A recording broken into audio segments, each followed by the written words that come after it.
we can be isolated simply because we don't interact with others or we do stay at home Hmm. and we're more comfortable because maybe we've been introverted our entire lives. So we don't like to venture past our comfort zones. Right. But we can be in a group of people who we love and still feel isolated. Right. Maybe not having things in common, or you just know you're getting older and you're not feeling well and you don't want to be a burden to anybody. So you sort of move into yourself and become isolated, even in a job you love or Right. at a party with friends and family.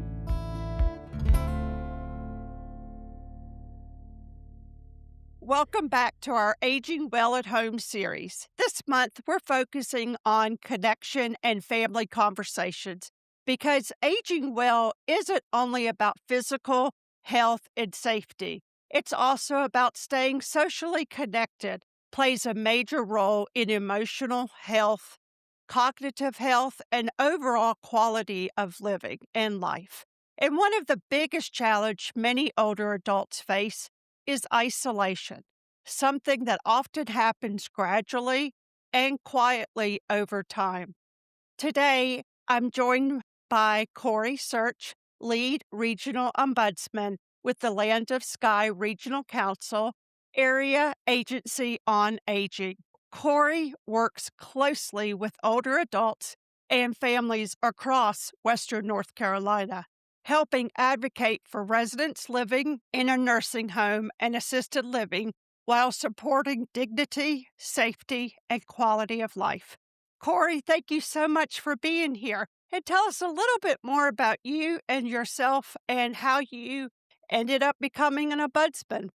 Since I was younger, probably around 12 or 13, I had started volunteering.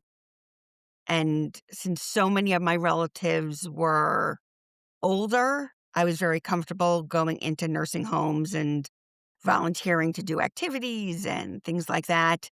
And it just became a passion of mine. I absolutely love working with those who are growing older and the families, and especially those who are in the long-term care facilities. That's It's wonderful. I love that. Yes, it's nice to give them a voice. It's so neat to hear, Cori, how different people get involved. Some people get involved because of family members like yourself. Some get involved because of volunteering. And I always love asking that question because it's interesting. Typically, it's families and it's wanting them to have a voice and recognizing all the realities, I guess is a good word to use Mhm. with aging, and it is difficult. So, Corey, help us today with the question of why is social connection so important to healthy aging? Can I just sit in my house and get old and be left alone? Why do I need social connections? You can certainly sit in your house and you can grow old however feels best for you. However, social connection is really important because it can impact both physical and mental health. Being actively socially engaged can reduce risk of mental health issues like depression, anxiety, and studies have shown that if you are isolated, you may have an increase in risk of cognitive impairment or heart issues or anything like that. So these social connections can help lower stress levels. There's someone they can talk to, there's someone they can have a relationship with, and they're meaningful. So they're not just somebody just waving outside their porch, but actually having a conversation, whether it's someone coming from Meals on Wheels or it's a family member or a grandchild or whoever it may be, but they have some sort of connection with a member of their community. That's a really neat point that you mentioned. So, isolation, can you or I feel isolated even if we're in a job or an activity? Or is it something that isolation is a feeling that someone has, or is it being alone? It can be both.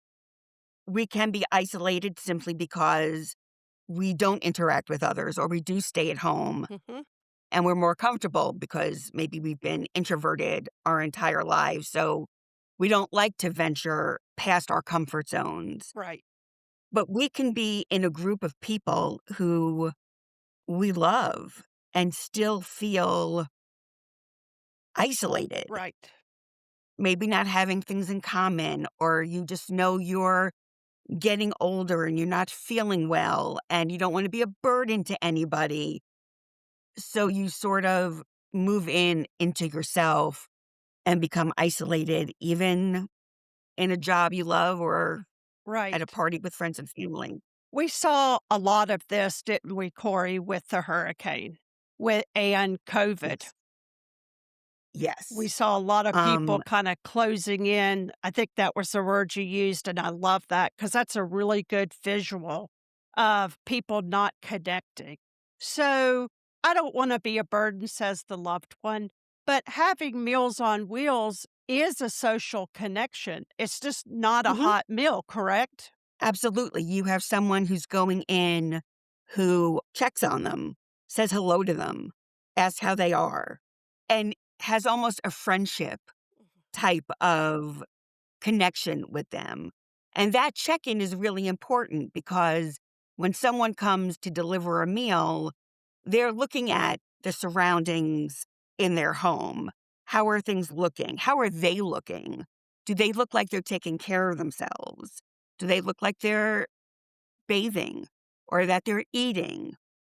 So it's able to connect with somebody even through a small conversation. Because really, honestly, sometimes even a smile, if you're having a bad day and you have to go to the grocery store and someone smiles at you out of nowhere, you smile too because you're like, oh, that's so nice. Yeah, And to have somebody do that on a regular basis is a really nice thing to be absolutely, felt. absolutely.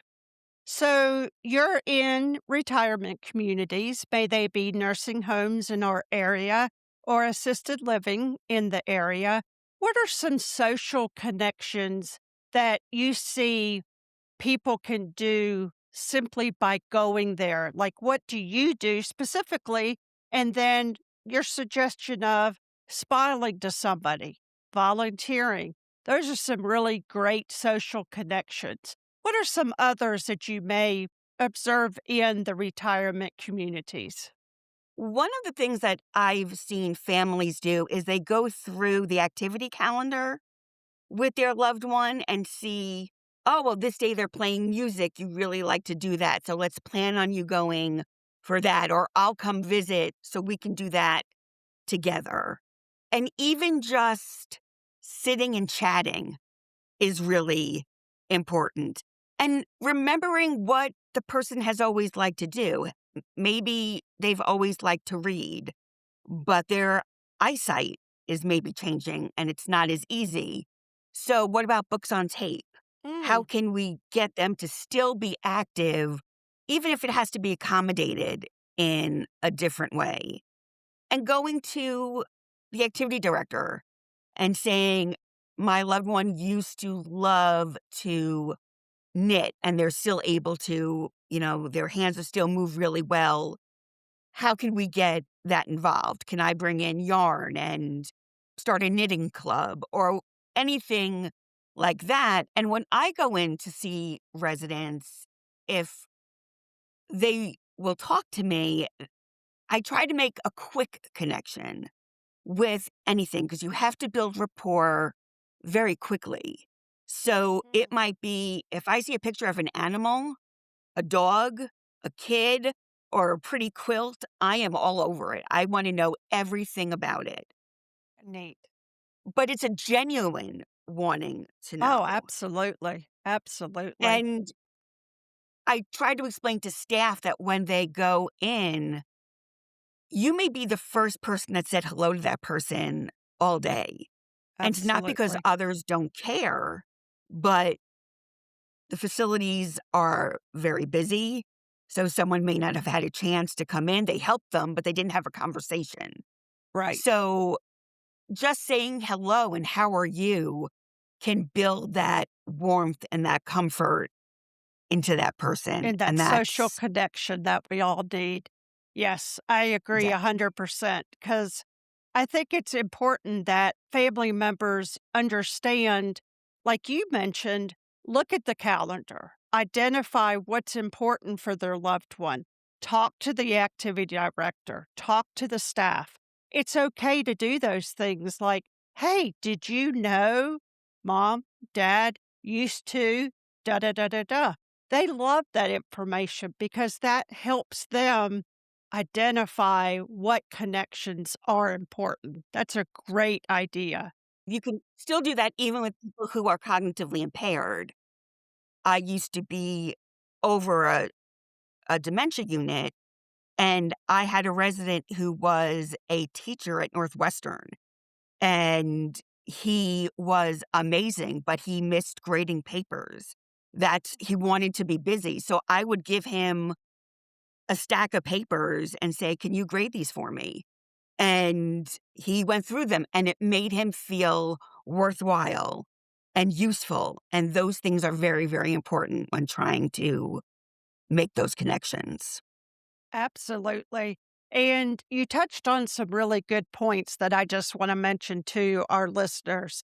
You mentioned having photos, having familiar items, having projects that they've completed. So that way that's not only comforting for them, but it also opens a door for those social connections of visitors or staff so people know how to connect. That's a great point. Regarding families, family dynamics, we could spend 10 hours on that conversation, Corey, trust me. But what conversations should families have early to avoid stress and conflicts later? What do you see? And I know that's a tough question because every family is different. Every Mhm. dynamic is different. But what are some good general conversations that families could have early so they're feeling less conflict and stress later? It's really important to have open, honest conversations, especially about a lot of people want to age in place. They want to be able to stay in their homes for as long as they can. Well, that's fantastic. So, a good conversation would be, well, what modifications might be needed? Will you need a ramp because you're using a rolling walker now? More grab bars in the shower, taking rugs, those throw rugs out of a room to assist with not falling and things like that, but to make them part of the conversation. It's not what you are going to do, it's how can I help you achieve what you want? Yeah, so more of the we conversation. What do we Yes. need to do to help that work? So, regarding that, you mentioned some great physical, removing rugs, grab bars, overall looking at the house. But what are some social ways we could help have those conversations saying, okay, you want to age at home? Let's look at that. Let's see, how are you gonna stay connected to family and friends, and then discussing it? What other social connections or conversations could families have? Because I think what you mentioned was depression and isolation are huge. And I think, Mhm. as you said, conversations with the family needs to happen honest, early, and open. So, what are some other social components that are often overlooked that we could have with families regarding their loved one to avoid depression and isolation? Getting involved in things is always great. Volunteering, whether it's them delivering meals or senior companions and sitting with someone just to give them that so they're not isolated and then you're getting that connection as well right back. There are classes they can take. Just because you're older doesn't mean you can't take classes at Ollie and learn a new skill or learn what you're interested in, if history or anything like that. The senior centers are great to go to. I think some people have a very narrow vision of senior centers or adult programs where they're just going to sit there and not do anything, which is the complete opposite of what's true. They get involved in all sorts of projects and crafts and doing different things to keep them active, which is so important. Meal deliveries, that can help. Support groups are really helpful also. And I think we tend not to give our older population enough credit that they are or can be technologically savvy.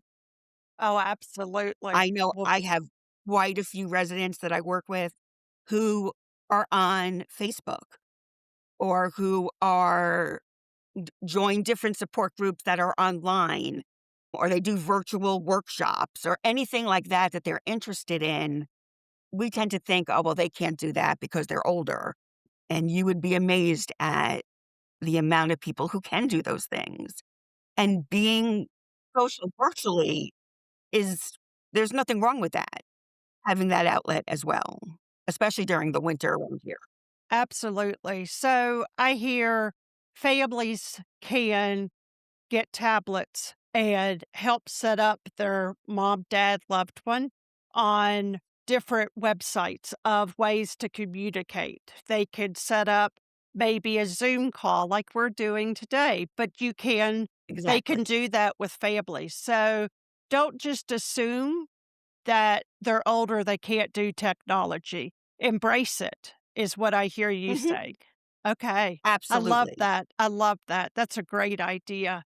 What are some early signs that we could see in older adults that are starting that slow decline into social isolation? What are some of the early signs that we can see that they're withdrawing?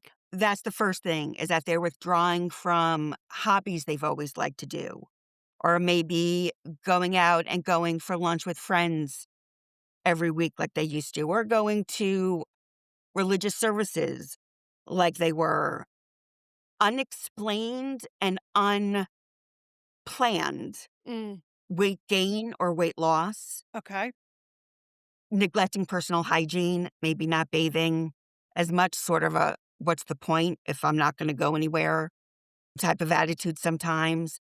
Just withdrawing from family and friends, not returning calls or not wanting visitors, just saying you just want to be alone, that Mm, there's no point. okay. Disengagement or Mm. inattentive to conversations. A lot of, I'm sorry, what were you saying? Because they're not really paying attention because sometimes they feel, again, what's the What's the point? They're point? just going to leave. I'm going to be alone again type of thing. And there can also be a change in sleep habits that sleeping more during the day, up during the night type of things as well. Those are great, great points. And one thing I was thinking of when you were discussing that was families not only need to have these conversations, but not but, and they need to be active. They need to know what their parent or loved one wants or what their hobbies were. And okay, if it was woodworking, well, obviously they can't use bandsaws anymore. So instead of saying they can't do woodworking, let's problem solve and see what they can do. And figuring out what keeps them engaged, what gives them the purpose and gives them a reason. Absolutely. And Almost everything can be adapted. everything, well said, well said. So, on those lines, what programs are available at Land of Sky for our community resources for somebody who's listening and goes, "Oh, Corey, boy, I need to talk to you. I need to know what to do with mom. She's slipping into this. She wants to stay home." You know, so tell us what they do besides going to the website of Land of Sky Area Aging and finding out. Tell us a little bit about some community resources to help them stay engaged. Well, I will say at Land to Sky Area Agency on Aging, we have a great senior companion program, a great foster grandparent program where they work in schools with children and that are able to get people active and moving and doing things that they really do enjoy. There are day programs like PACE through Care Partners that are are wonderful as well. But there are a lot of depending on what the person likes to do, there's always something. And it could be something as simple as maybe they're losing their hearing. So they feel isolated. Maybe they need hearing aids. Maybe they need just something simple to have a conversation that's easier. Or for if you're in a facility to go to bingo because you can now hear the numbers being called. And it could be simple things like that as well. But there's the why that Right. people can go to for swimming class or swimming exercise classes, anything like that. But it's really important to remember what's going to fit for that person. Right. Just because it fits for this person doesn't mean it'll fit for that one. And that's Exactly. why the open communication is so important. Yes, absolutely. Well, what do you say to the caregivers or the family that says, "Oh, dad can't drive." What then? There are transportation services out there that can assist. If you go to some of the day programs, depending on which ones, they have transportation services where they can help pick somebody up. To look into those resources as well, because they may need transportation to the senior center, and that's all they need. And Right. that was the barrier. Some people live pretty remotely, so if they can get transportation to come to them, that'll make a huge difference. And family and friends have to be excited about it also without appearing fake or like you're talking to a child. There's a senior center and they do A, B, C, and D, and you've always enjoyed those types of things. Just go once and see if you enjoy it. Maybe you'll go twice a week. That way, start off small Right. and then gradually get bigger if they want to. But even getting out of the house a couple of days a week will certainly help. Absolutely. And I think what you said is important because getting up, getting dressed, getting out the door, that's all activities, exercise, I don't care how you look at it, and then going and being connected is a really great idea. So many times, the social part of our days are eating with our friends at lunch or having dinner together. And so, not underestimating having meals out in the community. May they be Hmm. the community lunch meals that a lot of our programs here support, or if you're in a Absolutely. community, having meals and not just say, "Oh, they can deliver it." Really having the family embrace going to a meal.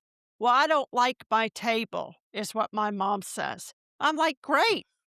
There's 15 other tables, mom. You can sit anywhere you want." And I think that's what Yes. you're saying is having those honest conversations is a great idea. And we don't have it doesn't have to be big, right? No. Right. I mean, we don't have to knit a whole blanket that's for a king size bed. We could do the Linus Project, which is a small blanket that are 3 by 3s. So being in tuned and knowing what's available and reaching out, those are great ideas. How can a family balance between respecting mom and dad's independence while stepping in when needed? You said not treating them as a child. That's a great point. But how do we balance that when you know those rugs need to be taken up or fill in the blank needs to happen? So, how does a family, Corey, balance that? It's important that families come in as a support, and the conversation is about support. How can we support you in staying in this home for another year? What needs to be done? Rather than coming in and saying, okay, we're going to add a ramp, we're going to take out all your carpets, we're going to do this, we're going to do that, and taking over control. Nobody likes that at all, no matter what your age, but especially when you are older and you're independent. Let them keep that independence by being part of the conversation. Offer choices. You know, you can go to lunch at this senior center, or, maybe cousin Gloria is going to come pick you up every Tuesday. What would you rather do? But offer choices so it's not, again, a controlling thing. Validate their emotions.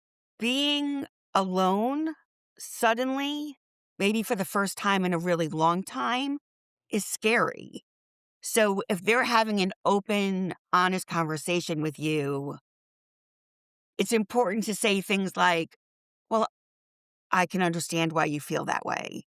And so you're feeling, sad or whatever the emotion may be, and not saying, well, that's ridiculous. Your grandchildren come over every day. Why would you feel lonely? All that does is feed the control and makes them no longer want to talk about how they're feeling, because in their mind, it just doesn't matter anymore. Organize family support. Maybe there's a couple of grandchildren that don't live too far that could maybe visit once a month, just for a couple of hours, just to have that connection and that warmth and that cozy feeling like most grandparents have with their grandchildren. And start small.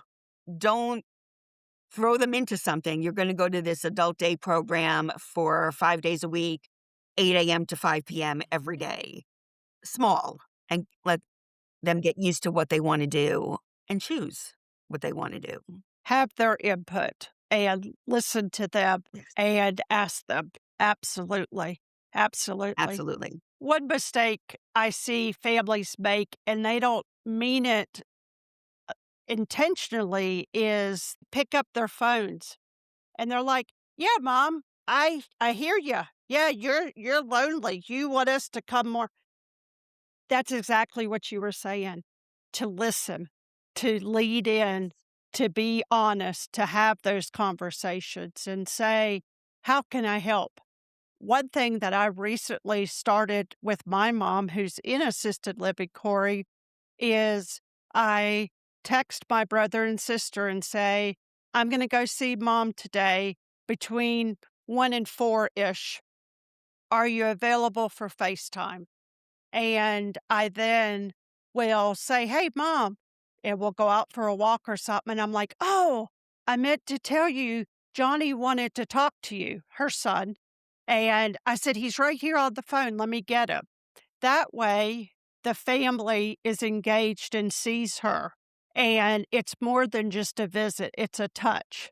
And I think the other thing you mentioned is really important is family that's outside the area, have a schedule. Have a schedule.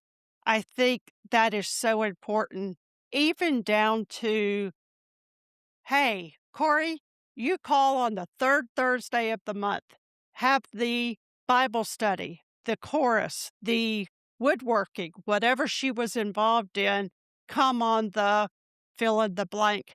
And you don't have to share all that with your mom or dad or loved one, but it's those social connections and knowing what's important and knowing, as you mentioned, the calendar and seeing where there's the holes and filling those in with the family and the community. Because as you know, that's what you do.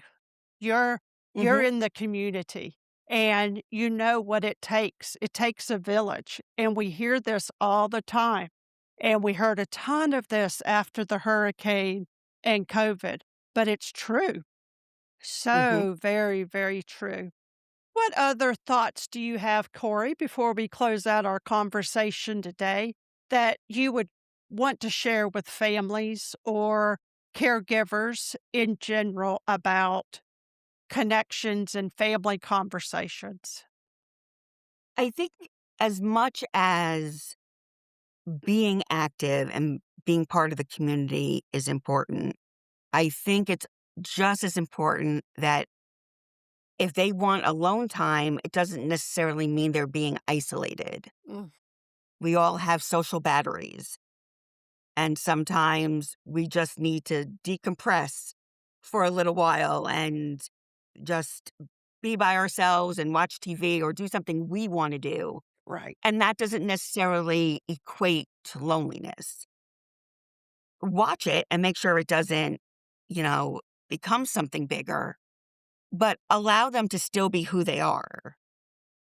If mom was never a social person, then probably an adult, senior center may not be her cup of tea, but maybe going to the dining room for lunch or maybe having the FaceTime call with a friend and still having those connections is just as important. And if you have a loved one in a community, see what they like to do by themselves. Because some residents really just don't want to go to a facility, but they may really enjoy crafts or coloring or word searches. Those are huge.